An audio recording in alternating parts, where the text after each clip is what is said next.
Nu er det tid til sidste afsnit i vores serie om fluesmækkeren fra Skave. Sammen med sin kone er han ved at forberede sig på fremtiden, og deres planer er ikke helt som de fleste andres. Ja. Fluesmækkeren i Skave og hans kone er så småt gået i gang med at planlægge deres drømmebolig til deres ældre dage. Der skal være en rutsjebane, som vi har set. Den skal være her et sted. Rutsjebanen, den skal Sten sendes ned i hver morgen. Ja. En gammel rutsjebane fra et Hulumhejhus er tænkt ind i den kommende aftægtsbolig. Det gør man kun, fordi man er rigtig klog. Som os. Ja, der har nogen, der ligger heroppe. Det skal lige gå, at det min hoved her. Men over i halv 2, der har vi nogen, men de er kun så brede. Vi går i krig, Bodil. Ja, men det er da en kæmpe udfordring, når man skal stoppe en gammel rutsjebane fra et Tivoli ind i et hus, og også måske en stor gammel port fra de danske spritfabrikker. Ja. Sådan på længere sigt, så har vi en liten drøm om at få lavet et gammelt bageri i stand om i by, og måske flytte derom på vores gamle dage. Det er jo bare alle de der 180 forskellige tanker, vi har her også. Lisbeth og Sten Madsen, bedre kendt under navnet Fluesmækkeren og hans kone, har købt det gamle bageri i Skave. Her kunne de godt tænke sig at bo, når de engang skal overlade Skave nedbrydning til nogle andre. Der er ingen idé i for os at bygge et nyt hus. Vi vil mistrives i noget nyt. Det tror jeg også. Vi skal have noget, der er gammel, ja. Det skal være skæv, og vi skal selv have lov at præge det, og det vil man aldrig kunne gøre i et nyt hus. Det tror jeg simpelthen på. Men vi har jo gemt en masse gamle ting, og nogle gamle døre, som vi gerne vil have med i, og også det. Så det er det. Ja. Kort og godt. En af de ting, som fluesmækkeren og hans kone gerne vil have med til deres drømmebolig, står i halv 2. En rutsjebane fra Hulumhejhuset i Aalborg Tivoli, Carolinelund, som blev revet ned for få år siden. Så den skal fungere som enten til at smide stenen ned af om morgenen, når han er stået op, eller vasketøjet, måske mig selv. Det kommer an på. Men det er min plan, at den skal bruges. Ideen om en rutsjebane midt i huset har slået rod, og den er opstået ud af det blå. Jeg tror, det er fordi, vi går i det her. Vi er nødt til at finde på noget skørt, jo. Og alternativet, det var, at der skulle komme en og købe den og tage den med sig. Og det var jo ubærligt. Lisbeth og Sten Madsen har flere ting, som de ikke kan nænde at sælge videre. Der kommer jo samtidig nogle helt vildt specielle ting, som...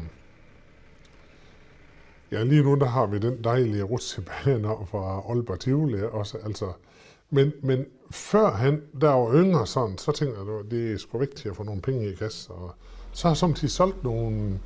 Vi har sådan en kæmpe stor granitkar engang, som har solgt, og det har fortrudt 500 gange også, at vi solgte den.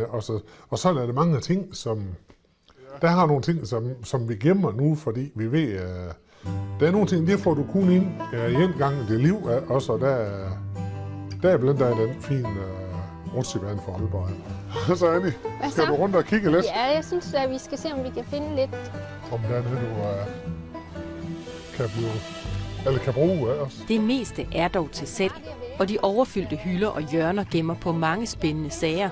Især hvis man spørger en kunstner, som Annie Jensen fra Holstebro. Det kan vi. Det er næsten ligesom sådan en bolsjebutik. En masse forskellige farver og størrelser. Og kunstnerne, det er jo egentlig et folkefærd for sig selv.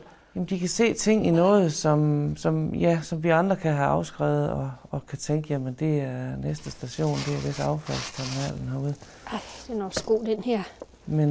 Men de kan få det til noget, de kan få det lavet til noget godt og brugbart, eller de kan få det lavet til noget rigtig flot. Nogle gange er vi så heldige at få noget af nogle af dem. Altså, der er rigtig mange velmenende mennesker, der kommer og giver os en ting. Så vi har mange af sådan nogle skæge ting, der er lavet af ting herfra. Både Lisbeth og Sten holder af de ting, de får ind, som skiller sig ud. Og måske kommer det sig af, at indehaveren selv gør sig bemærket med sin store skikkelse. Han lider af sygdommen akromegali, som gør, at han vokser og vokser. Stens sygdom har helt sikkert formet ham som den, han er også. Og sådan er det jo her i livet. Der sker jo ting med os, og det følger med os. Det har man med i bagagen. Og Sten har jo alle dage været... Altså, han var høj, husker jeg. Men akromegalien har gjort ham enorm. Altså, og enorm forstået på den måde, at hans hænder er meget store, hans fødder er meget store, hans kæbeparti, hans pandeparti og sådan noget. Han er jo forvokset. I mange år vidste lægerne ikke, hvad fluesmækkeren fejlede. Og først på sin 31-års fødselsdag fik Steen Madsen fjernet den svulst, som sad i hans hjerne og producerede for meget væksthormon. Jeg har altid været en stor knægt også, så det... Min skostørrelse gik jo fra 46 til 52. Ja, og så det er jo... Det er den sygdom, der er også... Det var ærgerligt, at det gik så mange år, inden der blev bajret af os, men det er det jo nødt ved nu. Fluesmækkerens sygdom begyndte ifølge lægerne, da han var 18 år gammel. Samme år, som hans mor omkom i en brand, hvor også Steen Madsen selv var i livsfare. Jeg spurgte jo så professoren, dengang vi var dernede, om det kunne have været som følge af det chok, som det hele det var. Hvilket han da nægtede, fordi at det var der ingen belæg for at mene. Og det kan man jo tro, hvad man vil om, og det er også sikkert, han har sikkert ret, selvfølgelig har han det. Men det er bare påfaldende, tænker jeg, fordi vi ved, at chok kan udløse det værste. Selvom Steen Madsen har fået fjernet den svulst i hjernen, som var skyld i overproduktionen af væksthormon, vokser han stadig. For der sidder en lille rest tilbage efter operationen. Man kan aldrig fjerne sådan en svulst helt. Altså det er en svulst, man tager én gang efter, og man støjer og skraver og gør ved.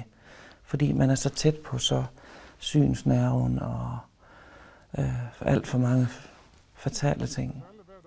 Så det er sådan et tag, sagde professoren, man tager den med. Så der vil altid være en lille bitte rest tilbage, og det er der formentlig i Stens tilfælde. Men han har det fint, og okay, han bliver testet en gang om året stadigvæk, og det er jo rart. Men der er en lille, hvad skal man sige, han vokser stadigvæk en lille bitte smule. Hvad siger vi her? Hvad er det her med fjoser? Med fjoser? Jeg vil gerne handle, ja. Men du må ikke snyde mig. Nej, heller ikke i dag. Nej, heller ikke det. Nej. Jamen, hvad skal du have nu så? Også engangsdår til køkkenet. Ja.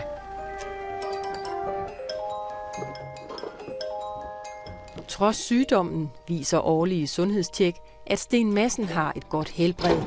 Men selvom han har mange gode arbejdsår i sig endnu, drømmer han om, at en eller flere af han og Lisbeths 3 sønner en dag vil overtage butikken. Jeg håber jo, at 1 eller 2 eller 3 af drenge vil ind på længere sigt også. Altså det, og så håber jeg sådan, at jeg kan